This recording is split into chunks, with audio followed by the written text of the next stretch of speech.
guys? Welcome back to the channel. Let me ask you guys with the other channels.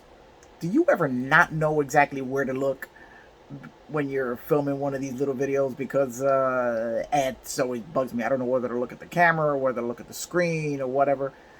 So, I don't know. How do you guys handle it? Because I'm getting all confused on where to point my eyes. Anyway, that's just, I digress. Let's go back to why we're here. We got a little bit of a mail call going on. Got a shop card in, which I want to share with you guys of a really great channel. Plus, I got some really cool stuff in the mail this week, which I want to share with you guys because really some cool stuff came in and some stash ads. So let's get started while I try and figure out where I'm supposed to be looking. Or better yet, why don't I just get off the camera and show you the stuff so that way I don't have to worry about it. All right. Let's get guys. We're back at the bench now. We're getting started with our first item of the day, which is a shop card that I got in from Mike at Scale Speedworks. He has an amazing channel where he does reviews of old vintage kits. And, I mean, I love this channel. I watch every single video he puts up. And his reviews are really cool as he goes actually into the history of the vehicle as well as what's in the kit. So you get to learn a bit about the car that you're interested in building. And I've watched all of the videos when he puts them up. And his videos have actually prompted me to go out and get a few kits.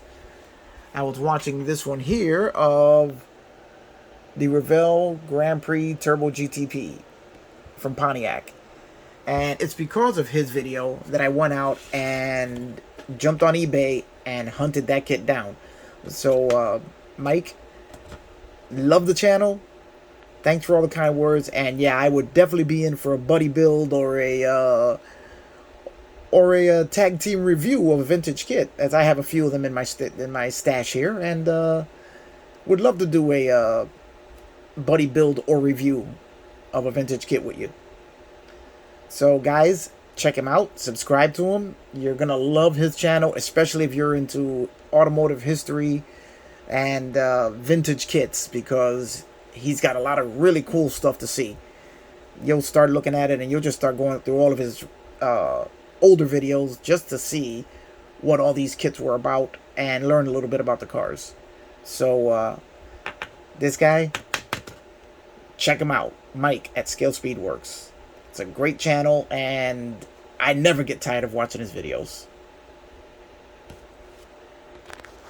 It's just a sample of the videos he has on his channel. As I said, the classic kit review of the Revell Pontiac Grand Prix, the AMT Chevy S10, that was a really good one.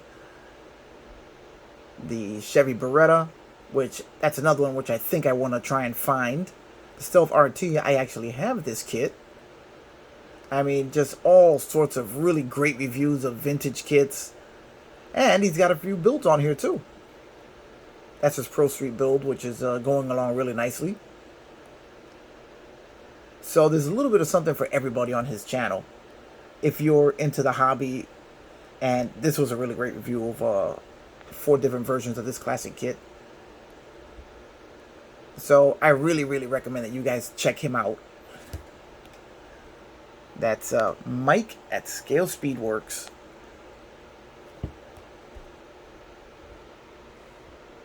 Love this channel. This is our first kit of the day. This is the Revell Porsche 911 Carrera. Supposedly all new kit, all new tooling. I've seen a few guys build this kit on their channels and it looks like it's a really nice kit.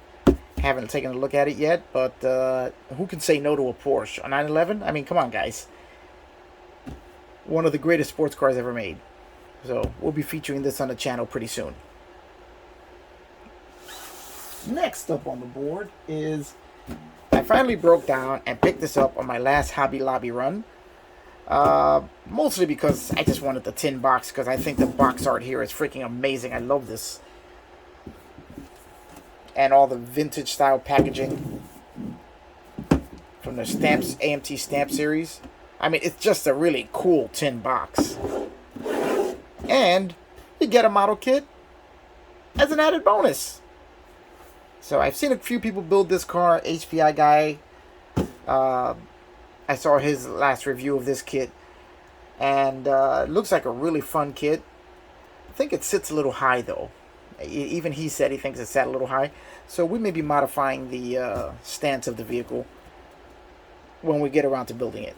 So that's going to be another one coming up on the channel at some point among all the other dozens of kits that are in the stash.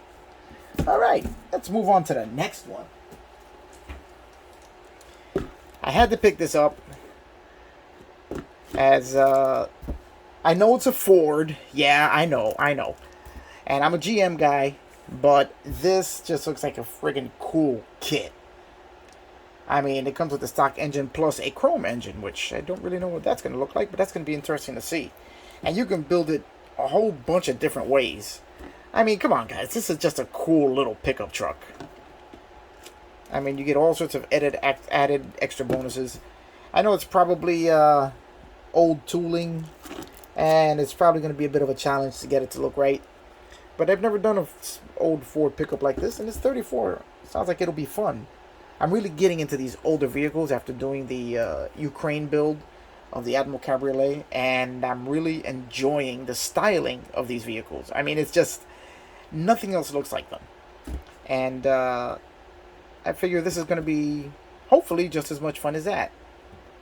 Alright, let's move on to our next stash ad. Finally broke down and picked this up. After doing the Supernatural Impala, I've been eyeing this two-door guy here for quite a while. And again, another Hobby Lobby run. And at 40% off, who can say no to that? So, this is going to be another fun build. If it's anywhere near as good as the Supernatural Impala, even with the imperfections that kid had, it's going to be well worth building. Okay, our next mail call item is this huge box that was sent to me by my buddy Ronaldo. I'm sorry if I screwed your name up. Romaldo. And he's a big-time sci-fi modeler and also a Fiero owner. So he hits both items on the checklist for this channel. And he wants me to do a commission build of him of 2 Fieros to match the ones that he owns. So we spoke for a little bit, and when I found out what an avid sci-fi modeler he was and a big fan of the Fiero, I said, dude, how can I say no? So he sent me a couple of things here that are going to be freaking amazing. Just basically as a trade-off for building the cars for him. So let's check out what's in the box. Okay, guys, we're opening the box right now, and let's see what we got. I can already tell that I am gonna be jumping for joy here, because he told me he had these. He sent me pictures of them, but I still just couldn't believe that he actually had them. Oh my goodness. Oh man, look at this. Oh yes, you know what? I've been looking for this for so long. The Alpha Moonbase from Space 1999. Wow. Okay, I am just completely blown away by this. Moon crater. Oh man, this is going to be. Oh, this is really cool. This is all still in the box. Everything's all wrapped. Oh man, this is going to be very, very cool.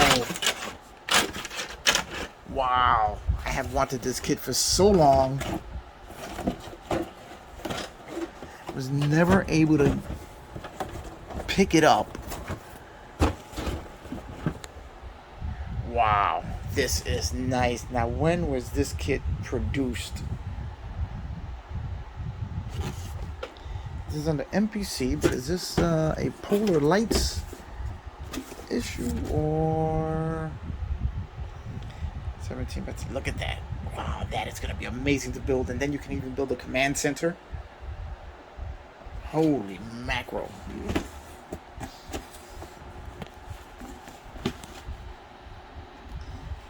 This is very cool. This is the round 2 release, so this is the re-release of the kit, which is very, very cool.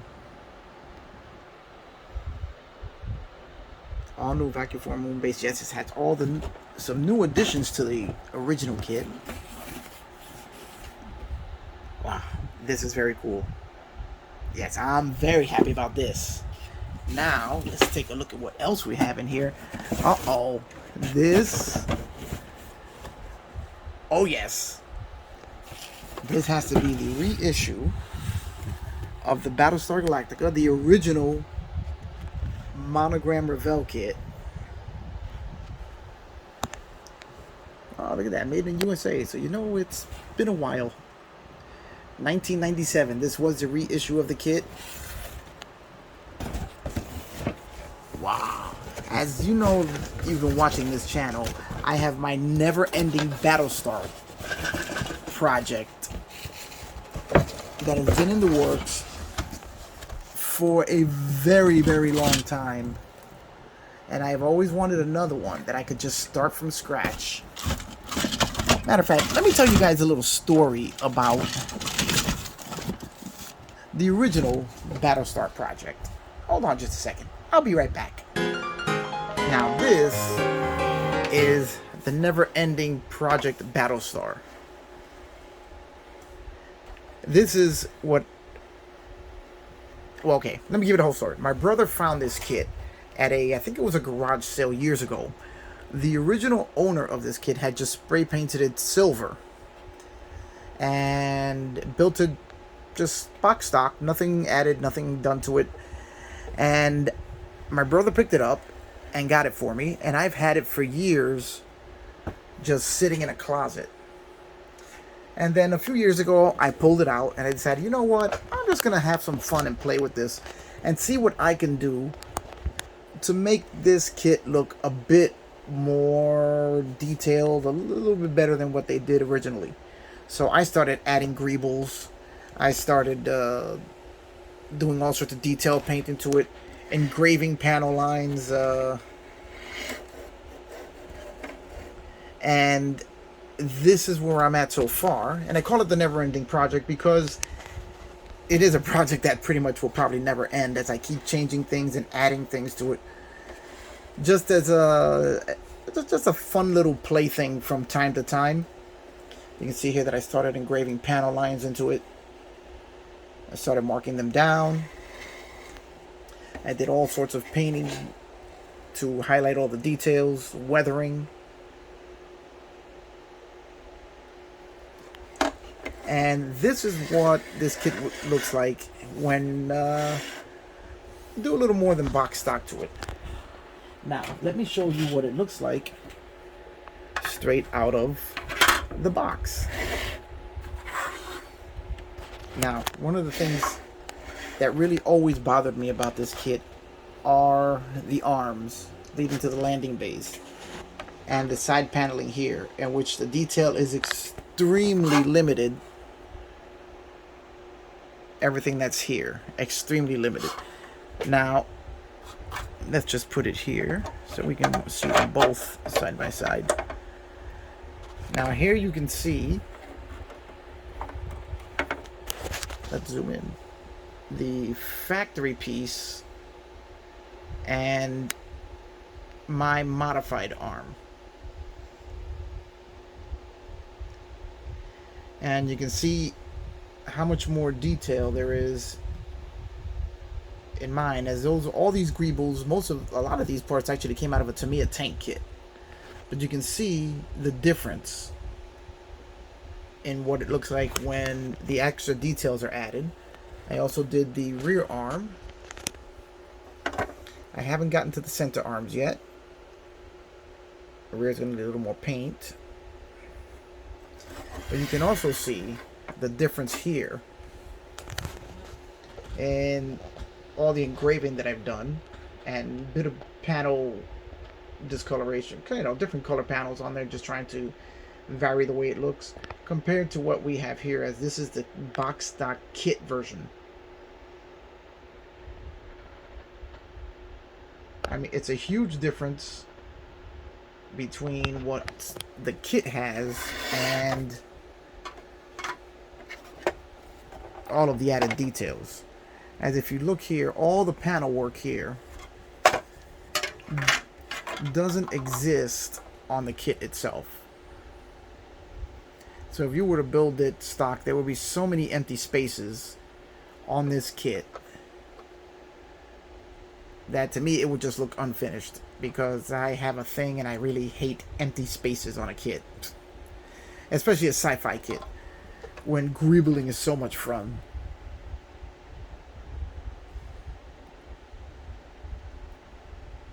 So I did start this years ago. My skills have changed since then, so I'm hoping that I want to see what I can do with this new one.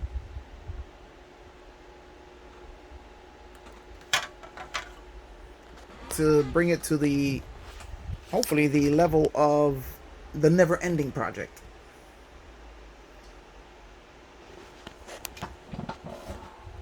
As I really do love the way this Battlestar looks. I mean, it really is coming out amazing. You can see here that I capped off the front of the landing bays, which the kit does not have. If I remember right, the original kit, these are just open straight through. Whereas on the show, they were capped off, so I did add that there. So either way, I'll be going over a full, detailed analysis of both my modifications and what the kit brings. And we'll see what happens with the Never-Ending Project Battlestar. Maybe it'll be finished. I don't know. Maybe not. It's just a lot of fun tinkering with it from time to time. Alright, let's move on to the next thing. Yes, and here we have the nemesis of the Battlestars, which are the base stars. This is one kit I've never been able to get my hand on. And yeah, now I've got it. Thanks, Romaldo. This is like freaking amazing. I've always wanted a base star kit. This thing is just screaming for mods. Oh, this is going to be fun. Let's take a look inside, because I've never actually even seen this kit in person.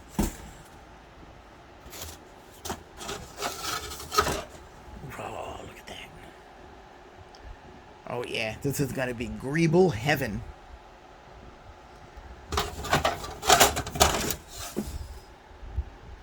Yeah, it's a simple kit, but it's something that's going to be a lot of fun to modify. Although I'm still wondering if I should even build them. I mean, these are some vintage kits, which are kind of hard to find now. Let's see what this should be, about 1997 also. Again, made in the USA, so we know it's vintage. Revell monogram, made in 1997. This is the re-release of all the Battlestar kits that happened 20 some odd years ago. Actually, more than that. What else do we have? Oh, yeah. Oh, look at this. Oh, yeah. A hawk. Wow.